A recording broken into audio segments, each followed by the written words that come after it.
White, minimalistic and purely cute. While the New Year is still a far event, let's make mildly less festive things which you can use as an element of your decor as well as a New Year present during the whole winter. The idea which inspired me I took from here. I think many of you saw this image. Quite often, everything looks super simple and easy on such pictures, so I decided to check out whether it is really so. I will use polymer and paper clays, but I think that you can also use salt dough. Literally a short while ago, I received a rolling machine from AliExpress, and I want to do a complex review of it. For now I can hardly say anything. I have white polymer clay from Fimo and a pearl one from Cernit. Roll the pearl clay and take a twig of western red cedar for the decor. I advise you to take something flat and smooth to press it into the clay, and it will also help you to achieve the effect of a stamp. A bit later, I will show you why it is undesirable to roll the things you want to press. The result I got really inspired me. At first I thought, as the sign goes, to cut out a circle or an oval. However, the initial shapelessness was so appealing to me that I decided to keep it as it was. Make a hole for a ribbon and put the clay away to bake it later. You're absolutely right, I used a ballpoint pen refill, but you mustn't do it like I did, because a tiny piece of clay will remain inside and it will be very problematic to take it out. Before I get to the plate I wanted to make most of all, I decided to try using paper clay.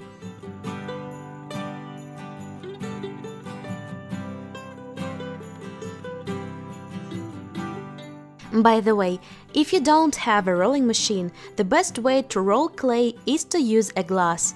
This advice was given to me by the YouTube audience. I express my appreciation to all of you who texted me about it. The pancake turns out even, smooth and highly nice to touch. Apart from western red cedar, I took such a doily for the decor. But if you roll a glass on it, it will slide and give you a vague print, so it's better to press on the principle of a stamp using a flat thing. To be honest, even with the help of the flat surface, it didn't turn out well. It seems like because of the large surface, you must press really and really hard. Find the best fragment and cut out a circle. And it turns out pretty good. This clay is interesting and easy to work with. However, in winter, under the conditions of dry air because of the heating in your house, clay dries up extremely fast and leaves some kind of a layer which gives you quite a nasty feeling. This time I will make a hole using a pencil.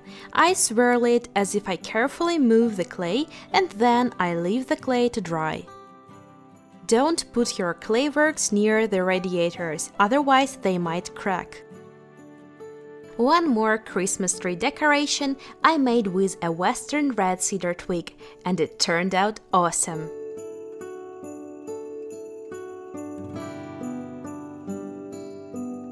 You can bend a little the edges with your fingertips to make them smoother. No need to say that you can use silicone stamps, similarly as I did in the video about pendants. You can take any cookie or gingerbread cutters which are initially meant for cooking. The most important thing here is to separate the cutters for cooking, for art and polymer clay. Moving on to the most interesting part for me, the little plate. I take white polymer Fimo clay, knead it and roll it into the machine. It stained the clay a little because it was literally the second time I used the machine, but it didn't make me worry at all. I didn't like that it rolled the clay and left some kind of strips on it.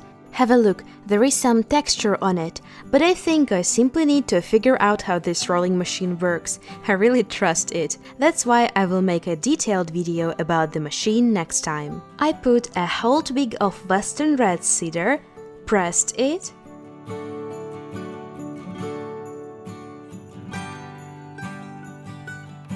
and tried and sticking it, and then I began to understand that in the place where the thickest twig was, it went all the way through the clay. The pressure wasn't uniform because the twig wasn't flat. In some places it was thicker than we needed. In the other places it didn't even leave any print. However, there were some spots where it was pressed so hard that the tree sap even started to give out a smell. Of course, it means that we need to roll the clay again. I made the layer of clay thicker this time and wetted the surface according to your advice. Moreover, I made up my mind to make the composition out of several tiny twigs to achieve a good, well-pressed result. Furthermore, I did my best to place the twigs in such a way to make it look not like a collected pattern.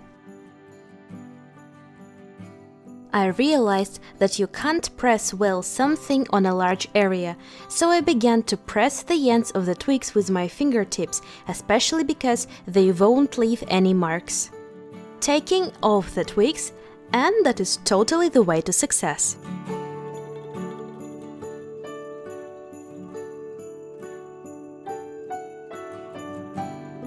I wanted to add something to this twig, so I began pressing the tiniest twigs one by one in the blank spaces.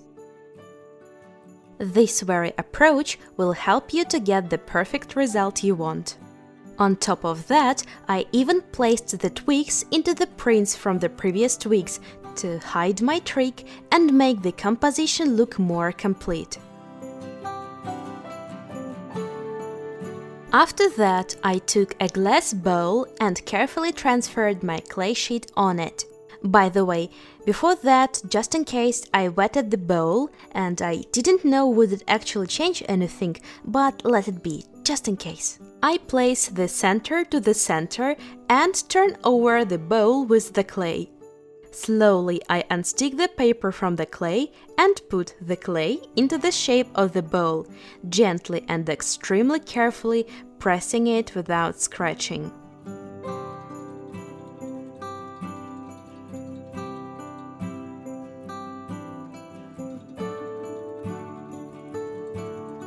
Next, we should evenly cut off the edging. I took my knife and put it on the first thing which caught my eye. And straight away it turned out that it was just the right height. I was exulting. At first it was quite scary to cut the clay. I was afraid that it would start tearing apart and it would ruin everything. I have no idea what was causing this concern. Anyway, there was no way out, so I put the tip of the knife to the future plate and started turning it.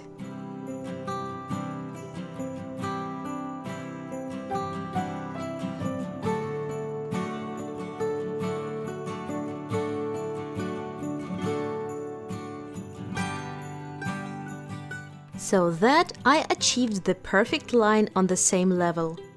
To tell the truth, there was one spot where the clay was a bit higher than the line of the cut, and it remained hilly, but I stretched the clay a little in the spot and took the knife to cut the line once more. I baked the plate according to the instruction on the clay's packaging and put the plate into the oven together with the glass bowl. After that, I will also put the polymer clay toys in there. When it got cold, it easily came off the glass. And to my mind, the plate looked simply wonderful. I managed to achieve the result I had been dreaming about. Thanks to the fact that I gently put the clay on the glass and pressed it just a little, the wrinkles made by the rolling machine disappeared, and the texture became very smooth and nice. I won't cover the plate with any varnish because I like it as it is. It bends a bit, and if you continue bending it… No, I won't do that, and that's why this situation makes me worry. By the way, you mustn't use it for food. This thing should be used only for decorative purposes or to keep little things like rings and keys.